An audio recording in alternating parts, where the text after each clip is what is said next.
Radeebiyan assalamu alaikum warahmatullahi wabarakatuh sinin jechuun barbaada anaa dhufu an abdii geetaachoo abba beetii egaa kaleessa dogoggoran lubbuun isaa darbeera jedhamee miidiyaaleen hawaasaa irratti baay'ee raafamaa turree jirra jechaadha isaaf radeebiyanis dhiifaman hin gaafadha ammas jechaadha hunduma keessanii isallee dhiifama gaafadheen jira ammas irra deebi'aatii sheer godhaame namoonni sheer hin goone rabbiif jecha sheer godhaa namoota kaleessa qalbiin dhukkubsate mucaan kun lubbuun dhuguma darbe se'anii qalbii dhukkubsatan irra deebi'aatii sheer godhaa namoonni seenanii hadaawwatanii agammadanii qalbiin isaanii haara agalfatu meemee nashidaa ustaaz raayyaa kan biraa kanatti jette tokko jira viidiyoon isaa yeroo baay'ee nu qaqqabee ture baay'ee isaanii dandeessa jechaadha nan beeka isa kan rakkoon qabu isa dandeessa jechuun ustaaz nashidaa ustaaz raayyaatiin yeroo baay'ee miidiyaalee hawaasaa kanarratti in argina anis nan arga yeroo baay'ee isa qareen kee ajajjiiru kan biraas tokkos jira kanatti dandeessu بيتي زي دار المجد اقرا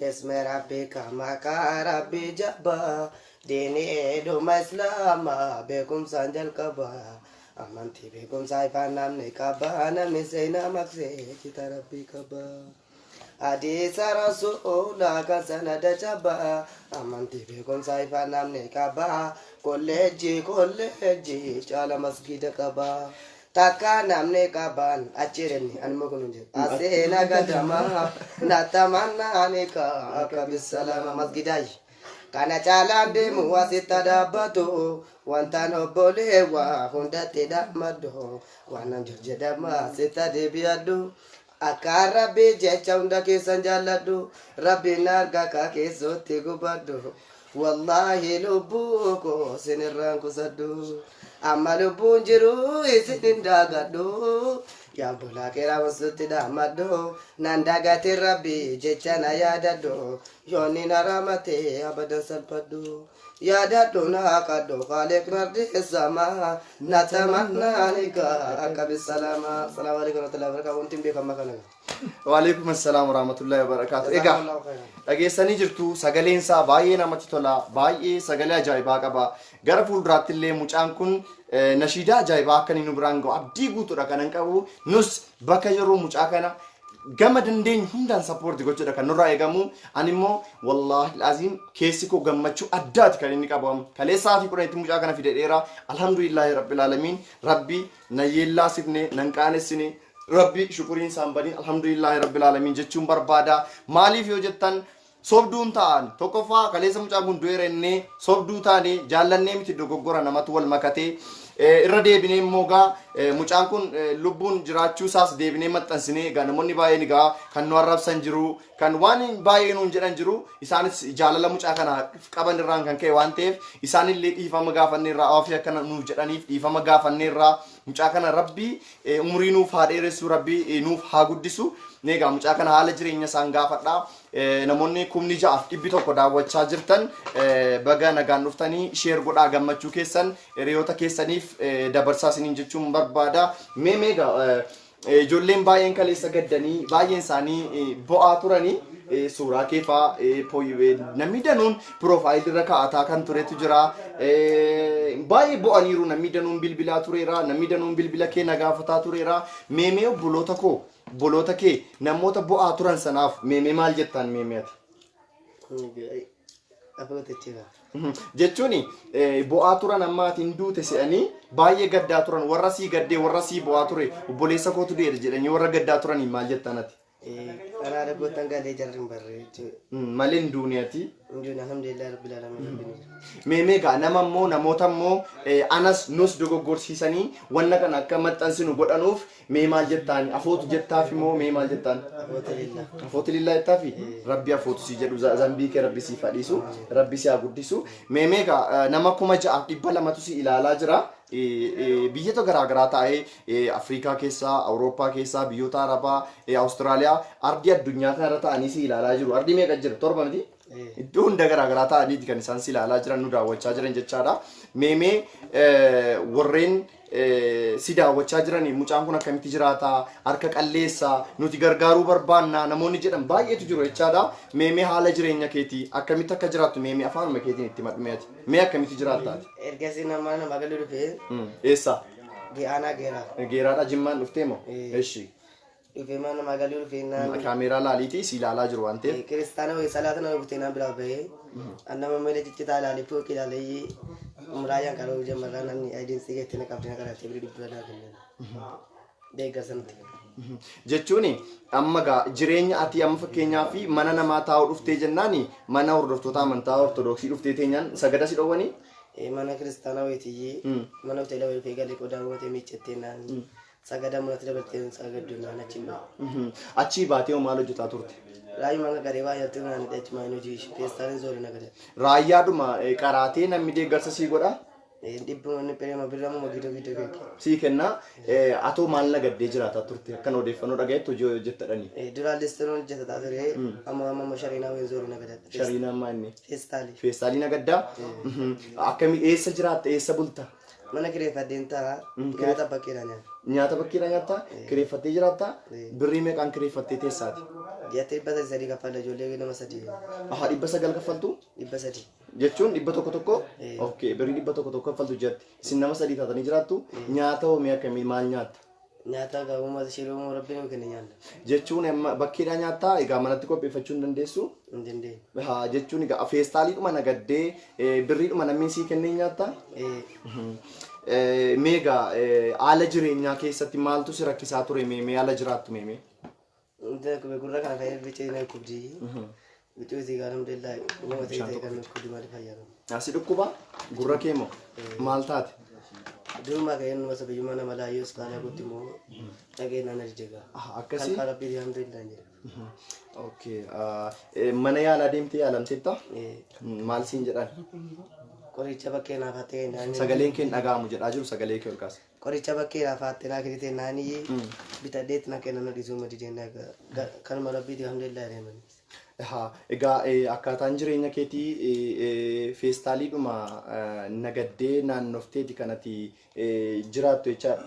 Mana kiraa birrii 300 kaffaltu 2-3 taatanii nyaata bakkeedhaa nyaattu. Meegaa nyaata fa'i takkaa beeloftee agabuu bultee beektaa? Egaa alhamdulillah obsaa baane gaggeessa. Obsaa agabuu bultee beektaa takkaa beeloftee? Egaa coggaarraa natti kaaseera. Beeloftee moo? Qanii 3. Qanii 3 moo? Waan nyaattu dhabdee moo? Birrii dhabdee?